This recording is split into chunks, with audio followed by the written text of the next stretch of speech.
Last year, Spudnik came out with a smaller version AirSep, and here you see a 992. And the idea here is to be able to bring this technology to a smaller scale.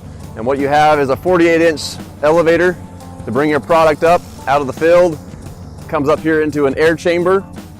Up here in the air chamber, the air is blowing up and it's separating the rocks, the foreign material, the grasses, vines, clods from the product to be able to go to the plant. You have your adjustabilities here on your fan speed, your hydraulics. You can manipulate the machine to be able to fit the need for the product, whatever you have running through the machine at the time. It just comes through, discharges off here on this belt, comes off and goes to the piler, goes into a truck. The idea for it is to be able to fit an application for a customer who has maybe a smaller field or a section of a field that's not so good, and they're fighting some rocks, so they can plug it into their system, kind of a puzzle piece to their big picture. Contact your local RDO equipment company store and see how we can partner with you.